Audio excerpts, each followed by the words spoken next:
এবং যারা ভুক্তভোগী তারাও জানতে পারে, যাতে কোনো ভুল মেসেজ না যায়। সেই জন্য মনে রাখবেন, আমরা যারাই সরকার চালাই বা যেখানেই থাকি না কেন, আমাদের প্রত্যেককেই একটা আইন মেনে চলতে হয়,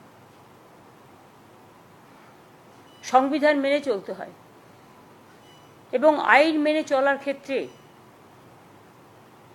আমরা যদি আইনের জুরিসডিকশনের বাইরে গিয়ে নিজেদের মতো করি, তাহলে কিন্তু এটা অন্যভাবে কোর্ট নিতে পারে। এবং যেহেতু আমরা রিভিউ পিটিশন অলরেডি করেছি, কিন্তু সুপ্রিম কোর্টে এখন গরমের ছুটি চলছে। গরমের ছুটির সময় আমরা চেষ্টা করেছি এটাকে রেজ করবার, কিন্তু যেহেতু গরমের ছুটি পড়ে গেছে, আমরা সঠিক সময়ে রিভিউ পিটিশন রাজ্য সরকারের পক্ষ থেকে আমরা আবেদন করেছি। সেই আবেদনে পরিষ্কারভাবে আমরা কিন্তু কারো চাকরি যাওয়ার কথা বলিনি। আমরা পরিষ্কার বলেছি যে যারা চাকরি করে তাদের সুযোগ দেওয়া হোক এবং তাদের যেন লিস্টটা বাতিল না করা হয়। কিন্তু সুপ্রিম কোর্ট, আপনারা জানেন যে অলরেডি একটা এই রিভিউ করবার আগে, রিভিউটা আলোচনা করার সুযোগ আসেনি এখনও, যেহেতু গরমের ছুটি পড়ে গেছে। গরমের ছুটি পড়ার পরে এটা আলোচনা হবে। কিন্তু আমরা যদি ততদিন অপেক্ষা করি, তাহলে আগের যে অর্ডারটা দিয়ে গেছেন প্রধান বিচারপতি, সেই অর্ডারটা কোনো কারণে যদি আমরা ক্যারি না করি, মানে বহন না করি, তাহলে যদি কখনো বলে দেয় যে তোমাদের তো অর্ডার দিয়েছিলাম, তোমরা সেটা মানোনি, সুতরাং সবটাই বাতিল, এটা আমরা চাই না। যে সুপ্রিম কোর্টের নির্দেশ অনুযায়ী আমরা আমাদের সবটাই রেডি করে রাখব। যদি রিভিউয়ে বলে আপনাদের পরীক্ষা দিতে হবে না, আপনাদেরটা অ্যাকসেপ্টেড করা হলো, লিস্ট বাতিল করা হলো না, তাহলে আমরা নিশ্চয়ই সুপ্রিম কোর্টের কথা শুনব, তখন এটা আসবে না। কিন্তু আমরা একটা হাতে টাইম নিয়ে করেছি এই কারণে যে যাতে রিভিউ পিটিশনও চলবে, আর আমাদের প্রসেসটাও 31শে মের মধ্যে করতে বলেছে, নোটিফিকেশান করতে বলা হয়েছে। কিন্তু সুপ্রিম কোর্ট খুলবে সম্ভবত জুন মাসের 2nd বা 3rd উইকে, আমি এক্স্যাক্টলি ডেটটা জানি না। কিন্তু আমাদের টাইমটা বেঁধে দেওয়া হয়েছে, যেটা আগের জাজমেন্ট রিভিউ করবার আগে, সেটা কিন্তু 30th, এটা হচ্ছে 31 মে 2025 ইজ টু বি ফাইল্ড। ওনারা পরিষ্কার বলেছেন, since the panel has been cancelled and the affidavit of compliance of issue of advertisement by 31st May 2025 is to be filed, we may do the following timeline for that. আমি প্রথমেই teacher যারা আছেন তাদের কথাটা আগে বলবো। দুটো part আছে, একটা গ্রুপ সি গ্রুপ ডি আর একটা হচ্ছে টিচারদের পার্ট। আমি পরিষ্কার বলবো যে দেখুন, এটা আমরা করতে বাধ্য হচ্ছি, আমাদের করার যে ইচ্ছে ছিল মন থেকে তা নয়। আমরা চাই চাকরি হারারা সকলে চাকরি ফিরে পাক, যেটা প্রথম দিন থেকে আমরা বলেছি আপনাদের সাথে আছি। এবার অনেকে ইন্ডিভিজুয়াল চলে গেছেন, তারাও গিয়ে কখনো কখনো কোর্ট থেকে অনেক নেগেটিভ রিপোর্ট চলে আসছে, কিন্তু আমরা সেটা করব না। সেটা করতেই পারে, এটা তাদের অধিকার, যে কোনো কেউ যেতে পারে। কিন্তু আমরা রাজ্য সরকারের পক্ষ থেকে যখন করি, তখন পুরো রাজ্যটাকে নিয়ে করতে হয় এবং সবার স্বার্থটা আমাদের দেখতে হয়। তাই পরিষ্কার করে বলছি, ম্যাটারটা খুব সেন্সিটিভ। প্রেস মিডিয়াকে আমি অনুরোধ করব যে আপনারা দয়া করে কোনো কথা, কোনো লাইন আমাদের ডিস্টর্ট করবেন না। এবং নেগেটিভ এবং ন্যারেটিভ দেবেন না, কারণ আমরাও কিন্তু সবটা রেকর্ড করে রাখছি, কারণ সুপ্রিম কোর্ট এটা আমাদের পেশ করতে হতে পারে। সুপ্রিম কোর্টের যেহেতু অর্ডার আছে 31 মের মধ্যে করতে হবে, আমরা এতদিন ধরে অপেক্ষাই করছিলাম। অর্ডার তো বেরিয়েছে অনেক দিন আগে, প্রায় অ্যাবাউট 2 মান্থস হবে। 3rd এপ্রিল 17th এপ্রিল, তাহলে প্রায় অনেক দিন হয়ে গেছে, কিন্তু আমরা কোনো অ্যাকশান নিচ্ছিলাম না। আমরা ওয়েট করছিলাম যে এর মধ্যে হয়তো রিভিউ যেটা আমরা করেছি রাজ্য সরকারের থেকে সেটা হয়তো আলোচিত হবে এবং তার পরিপ্রেক্ষিতে যে আদেশ কোর্ট দেবেন তাতে হয়তো চাকরি প্রার্থীদের পক্ষেও হতে পারে। ফলে আমরা অপেক্ষা করছিলাম, কারণ আমরা বলেছি যে চাকরি প্রার্থীদের চাকরি আমরা খেতে চাই না। কিন্তু যেহেতু এখনো রিভিউটা হয়নি, কারণ রিভিউ পিটিশন পেন্ডিং আছে এবং কোর্টে গরমের ছুটি পড়ে গেছে, অথচ আমাদের হাত বেঁধে দেওয়া হয়েছে 31শে মের মধ্যে করতে হবে, নোটিফিকেশন করতে হবে। তাই বাধ্য হয়ে আমি জানাচ্ছি দুটো প্রসেসই আমাদের চালু থাকবে। একটা হচ্ছে সুপ্রিম কোর্টের অর্ডার অনুযায়ী আমরা 31শে মের মধ্যেই সুপ্রিম কোর্ট যে অর্ডারটা দিয়েছে সেটা নোটিফিকেশন করব। আর দ্বিতীয়ত যদি রিভিউ যেটা আমরা করেছি, রিভিউতে যদি আমরা ভালো রেজাল্ট পাই তাহলে আমরা সেইটাকেই গ্রহণ করব। দুটো অপশানই আমরা ওপেন রেখেছি, কিন্তু পরে যাতে বলতে না পারে সুপ্রিম কোর্ট যে 31শে মের মধ্যে তোমাদের নোটিফিকেশন করতে বলা হয়েছিল, তোমরা কেন করোনি, সেই জন্যই আইন মেনে আমাদের এই কাজটা করতে হচ্ছে, কিন্তু অপশান আমাদের ওপেন থাকছে ফর রিভিউ। আমরা যেহেতু 31শে মের কথা বলা হয়েছে, তাই আইনজ্ঞদের সাথে কথা বলে সবার সাথে আলোচনা করে issue of advertisement and file affidavit, যেহেতু 31শে মে লাস্ট ডেট করেছে আমাদের, 30শে মে কিন্তু এটা আমাদের করতে হবে। অ্যাডভার্টাইজমেন্টটা আমাদের করতে হবে 30শে মে, কারণ যেহেতু 31শে মে মধ্যে করতে বলেছে, তাহলে আমরা অ্যাডভার্টাইজমেন্ট করব। আমি কিন্তু আবার বলছি অপশান কিন্তু ওপেন আছে রিভিউয়ের জন্য, রিভিউয়ে যেটা বলবে আমরা সেটাই মানব। এখন যেহেতু হাতে কোনো উপায় নেই বলে আমরা এটা করছি, যেহেতু সময় টাইম ইজ রানিং আউট। তাহলে issue of advertisement and file affidavit 30শে মের মধ্যে আমাদের করতে হচ্ছে, যতক্ষণ রিভিউ না হচ্ছে। কমেন্সমেন্ট অফ অনলাইন অ্যাপ্লিকেশন, এটা টাইম দেওয়া হয়েছে 16ই জুন পর্যন্ত।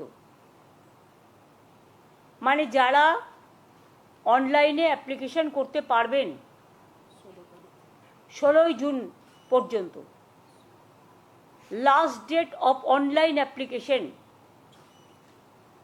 14ই জুলাই করা হয়েছে, হাতে সময় রাখা হয়েছে, যাতে রিভিউ হতে যদি টাইমটা বেশি লাগে সেই জন্য আমরা ইচ্ছা করেই 2 মাস হাতে টাইম রেখেছি। পাবলিকেশন অফ প্যানেল আমরা 15ই নভেম্বর করেছি, কারণ আমাদের ডিসেম্বরের মধ্যে করতে বলেছে। আর কাউন্সেলিং যেটা কমেন্সমেন্ট হবে সেটা 20শে নভেম্বর। আমরা চাইছি নভেম্বরের মধ্যেই, যদি রিভিউতে কিছু বিচার না হয় তাহলে আমরা নভেম্বরের মধ্যেই কাউন্সেলিং করে টোটালটা করে দেব। এখানে যা হয় সিস্টেম অনুযায়ী, যেহেতু কোর্ট বলে দিয়েছে, আমরা কিন্তু বলছি না, এটা কোর্টের order. Written test, scrutiny, challenge, result publication, interview etcetera shall be completed in the mean time. সব প্রসেসই আমরা করে নেব যদি রিভিউতে কিছু আমরা বিচার না পাই। অ্যাডভার্টাইজমেন্ট যেটা করা হবে, advertisement may be made for the 24,203 such posts which have been deemed to be vacant, 24,203 যেটা হাইকোর্টের অর্ডার অনুযায়ী ডিম টু বি ভ্যাকেন্ট হয়ে আছে। যদিও তারা কাজ করছেন, তারা কাজ করে যান, তারা ডিসেম্বর পর্যন্ত মাইনে তো কনফার্ম করেছেও সুপ্রিম কোর্ট, আমরা তো অ্যাপিল করেছিলাম। সুতরাং তারা বেশি চিন্তা না করে তারা তাদের কাজ করে যান, আর আমাদের কাজও আমরা করে যাব। অ্যাডিশনাল তাছাড়াও এই 24,203 জন টিচার যেটা ভ্যাকেন্ট আছে সেটা সব মিলিয়ে তাছাড়াও আরও অ্যাডিশনাল আমরা কিছু ভ্যাকেন্সিস ক্রিয়েট করেছি, কারণ আমাদের অনেক খালি পোস্ট আছে, আমি আপনাদের আগেই বলেছি। 11,517 ভ্যাকেন্সিস ফর 9 and 10 এটা অ্যাডিশনাল, এবং 6,912 ফর 11 and 12 টিচারদের জন্য এক্সট্রা পোস্টও করা হচ্ছে। আর 571 জনের জন্য গ্রুপ সি এবং 1000 গ্রুপ ডির জন্যও করা হচ্ছে। তাহলে total vacancies propose to B filled up 44,203। মোট ভ্যাকেন্সিস 44,203। ক্লাস 9-10 চাকরিহারাদের নিয়ে 23,212, ক্লাস 11-12 চাকরিহারাদের নিয়ে 12,514, গ্রুপ সি 2,989, গ্রুপ ডি 5,488 এটা রাখা হয়েছে। যারা চাকরি করে এসছেন অথচ বয়স পেরিয়ে গেছে, এরকম তো অনেক কেস আছে। ধরুন ওদের একটা এজ লিমিট আছে, যারা অ্যাপ্লিকেশন করবেন এই চাকরির জন্য, চাকরিহারাদের চাকরি পাওয়ার ক্ষেত্রে, সেখানে তাদের একটা এজ রিল্যাক্সেশন করা হবে, অর্থাৎ তারা যেন প্রত্যেকেই পরীক্ষায় বসতে পারে, বয়সের জন্য সেটা আটকাবে না। তাছাড়াও আমরা আর একটা অ্যাডভান্টেজ দেবো, সেটা ডিটেলস এখনও তৈরি হয়নি। যারা কাজ করেছেন এতদিন তাদের একটা এক্সপিরিয়েন্স অ্যাডভান্টেজও আমরা দেব, যাতে তারা তাদের কর্মস্থানে থেকে যেতে পারে। আর গ্রুপ সি গ্রুপ ডিটা আমি আজকেই বলছি না, যেটা অ্যাডিশনাল পোস্টটা বলে দিলাম, কিন্তু যাদেরটা টাকা ফেরত দেওয়ার কথা বলা হয়েছে এবং যাদের বাতিল করা হয়েছে, তাছাড়াও অনেক টিচাররা আছে যারা বাতিল হয়ে গেছেন, যাদের বলা হয়েছে তোমরা এই পরীক্ষায় বসতে পারবে না, তারা অন্য ডিপার্টমেন্টে জয়েন করতেই পারে, কোর্ট সেটাও বলে দিয়েছে। সুতরাং আমরা এডুকেশন ডিপার্টমেন্টে যেমন আমাদের লোক প্রয়োজন, কারণ ঘন্টা বাজানোর লোকও নেই, রুম পরিষ্কার করার লোকও নেই,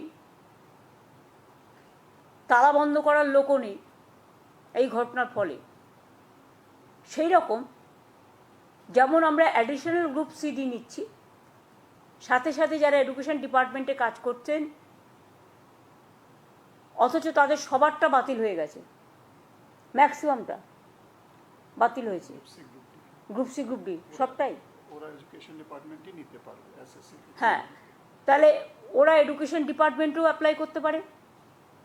ওরা তাছাড়াও আমরা আরও 3-4টে ডিপার্টমেন্ট অপশান দেবো, কিন্তু সেটা আমরা আলাদা করে নোটিফাই করব, কারণ যেহেতু ওটার সাথে এটার সম্পর্ক নেই।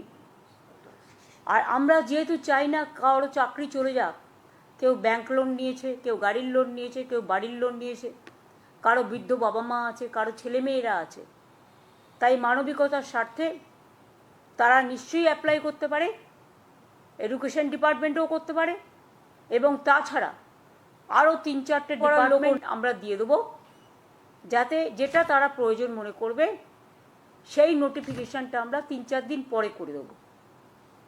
গ্রুপ সি গ্রুপ ডির ক্ষেত্রে আগে টিচারদের নোটিফিকেশানটা হবে 30শে মে, যেহেতু 31শে মে লাস্ট ডেট। আর গ্রুপ সি গ্রুপ ডি যেটা বাতিল করে দিয়েছে যে লিস্ট, তাদের জন্য আমরা অন্য ব্যবস্থা করব, অল্টারনেটিভ দেখব, রিভিউয়ে যদি কিছু হয় বেটার, না হলে আরও যত ডিপার্টমেন্ট আছে সুপ্রিম কোর্ট বলেছে যে আপনারা পোস্ট ক্রিয়েট করে তাদের নিতে পারেন।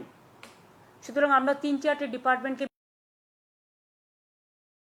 বেছে নেব, সেটা কথাবার্তা চলছে, আইনজীবীদের পরামর্শও নেওয়া হচ্ছে এবং সেটা আমরা 31শে মে টিচারদেরটা করার পরে অ্যাফিডেভিট আমরা 3-4 দিন পরে গ্রুপ সি ডিটটা আলাদা করে করব, মানে যাদের চাকরি চলে গেছে। আর বাদবাকিটা আমার মনে হয় রিভিউয়ের জন্য আমাদের অপেক্ষা করা উচিত। এখনই কথা বলা উচিত না আমরা পরীক্ষা দেব না, দিচ্ছি না, দিতে পারবো না, তাহলে তো চাকরিটাই থাকবে না। এটা তো আমাদের অর্ডার নয়, এটা সরকারের অর্ডার নয়, এটা আমাদের কিছু উদ্দেশ্য প্রণোদিতভাবে কিছু স্বার্থপর মানুষ গভর্নমেন্ট কোর্টে গিয়ে এটা ক্যান্সেল করেনি লিস্ট, তারা লিস্টটা বাতিল করেছেন তাদের নিজেদের স্বার্থে। আজকে তারা আবার বন্ধু হয়ে ঢোকবার চেষ্টা করছে।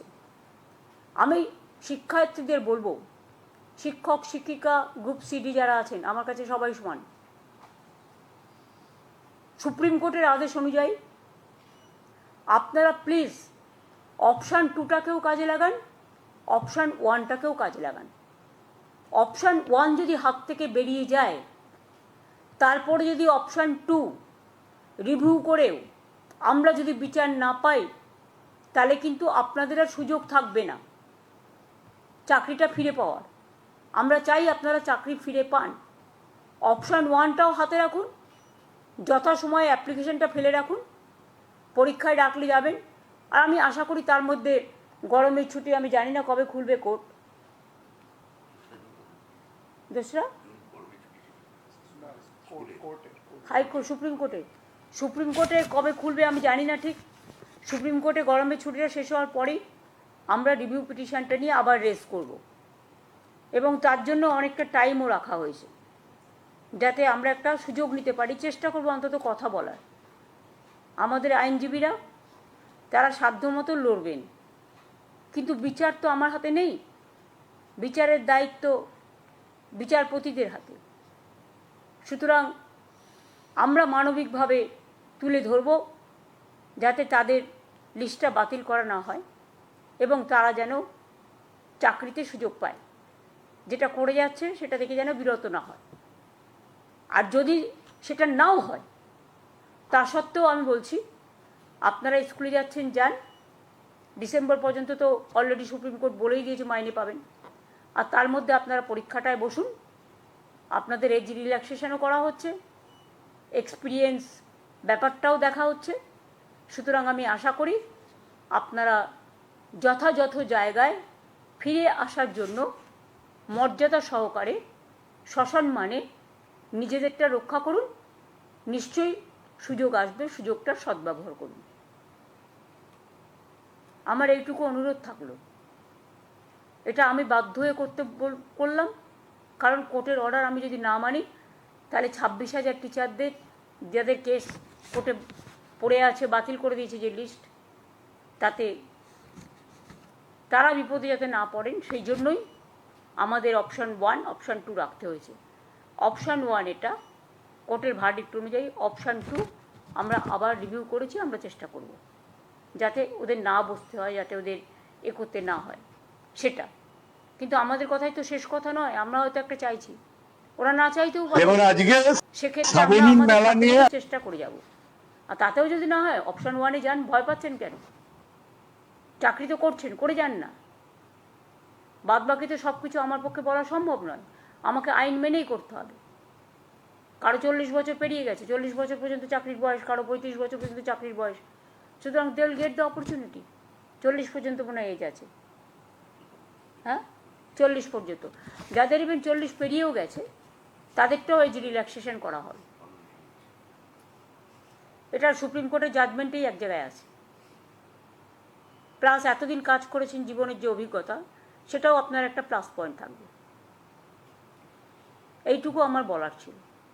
আমি আপনাদের আবেদন করব যে এইটা নিয়ে প্লিজ দয়া করে কেউ টিআরপি রেট বাড়াবার জন্য আমার মুখের কথা ডিস্টার্ব করবেন না, কারণ এটা কিন্তু আমাদের কোর্টকেও প্লেস করতে হবে যে আমরা নোটিফিকেশান করবার আগে প্রেস মিডিয়াকে কনফিডেন্সে নিয়ে এই কথাগুলো বলেছি এবং তারপরেই আমরা কিন্তু নোটিফিকেশানটা করব। আপনাদের আগে জানালাম, তারপরে আমরা করব। আজকে দেখুন 27 তারিখ হয়ে গেল, তো আমাদেরও তো নোটিফিকেশান করবার জন্য লয়ারদের কনসাল্ট করে, ডিপার্টমেন্টকে কনসাল্ট করে আমাদের কাজটা করতে হবে। সেই জন্য 2 দিন আমরা হাতে রেখেছি। আর তো আমার হাতে টাইম নেই।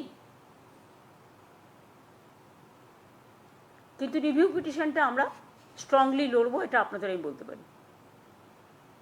এটাই আজকে বলার ছিল, যাতে সবাই জানতে পারে। সেই জন্যই আমি ফেস টাইমে আগে থেকে বলে দিয়েছিলাম যে আপনারা লক্ষ্য রাখুন, যাতে কারো কথা শুনে কাকে কান নিয়ে পালিয়েছে বলে আমরা না দৌড়াই। নিজের কানে শুনে নিজস্বভাবে চাকরিটাকে বজায় রাখার জন্য যা যা করার করব। আমরা আপনাদের সাথে ছিলাম, আছি, থাকবো।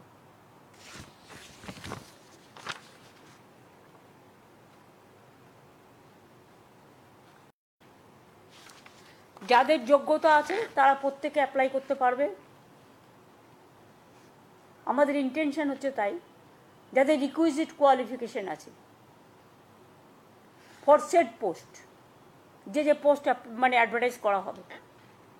Age relaxation will be given to the candidates in terms of the order of the Honorable Supreme Court. The new recruitment rules is ready, both for teaching and non-teaching post. An advertisement have been drafted and have been examined by the law department and legal team.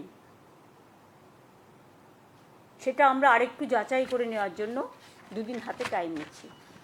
এই পর্যন্ত আমার বলার ছিল, আমি এটুকুই বললাম। আশা করি এটা নিয়ে 26,000 টিচারদের ব্যাপার আছে, জলঘোলা করবেন না কেউ।